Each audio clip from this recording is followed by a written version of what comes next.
opened a midnight photo from my mom's best friend. What happened next changed my life forever. The message came at exactly 12:03 a.m., and I almost didn't open it. It was from my mom's best friend, a woman I hadn't heard from in years. No text, no explanation.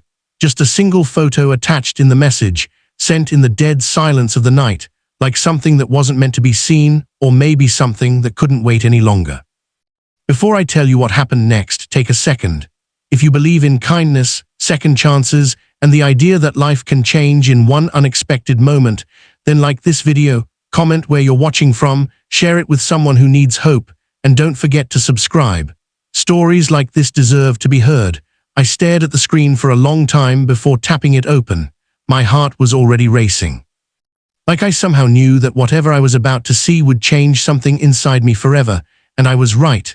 The photo was old, slightly faded, taken years ago. It showed a small wooden porch, surrounded by trees that looked like they belonged to a place far away from the chaos of city life. But that wasn't what made my hands start trembling. It was the people in the picture. There was a man sitting on the porch, his back slightly hunched, one hand resting on his forehead like the weight of the world had settled there. And standing beside him was a woman, gently placing her hand on his shoulder, her expression soft, comforting, almost protective. That woman was my mother. But the man, I had never seen him before, at least that's what I thought. A strange feeling crept into my chest.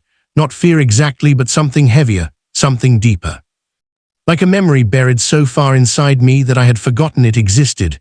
My mom had passed away 3 years ago. Cancer, slow, painful, and cruel.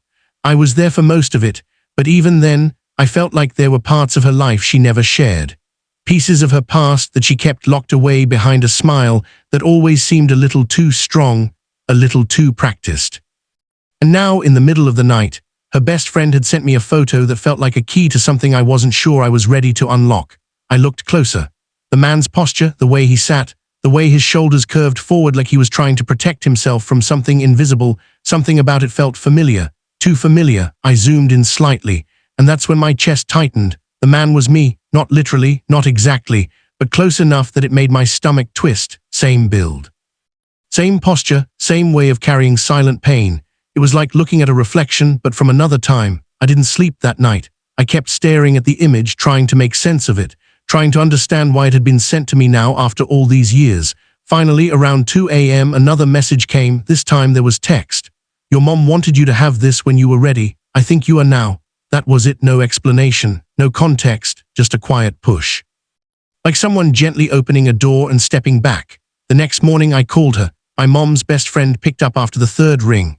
Her voice sounded older than I remembered, softer, almost fragile. She didn't waste time. She told me the photo was taken nearly 25 years ago, before I was born.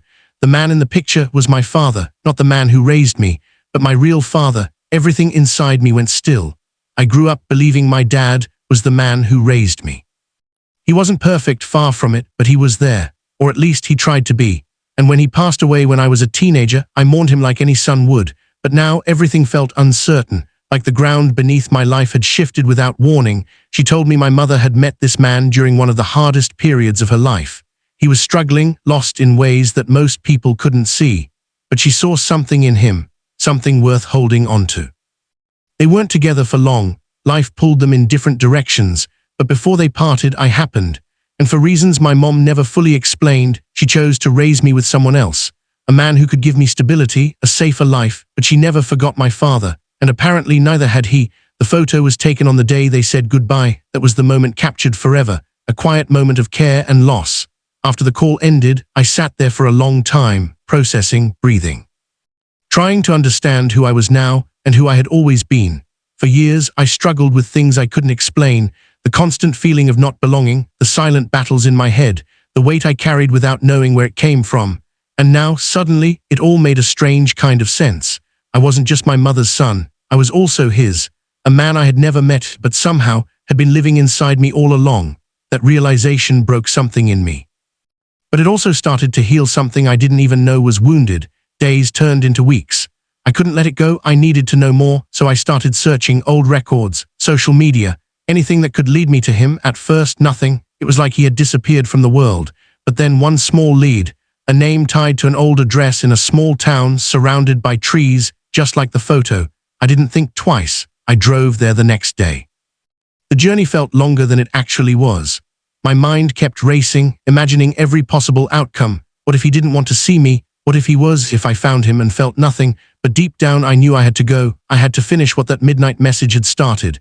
When I arrived, the place looked almost exactly like the photo. Same wooden porch, same quiet surroundings, time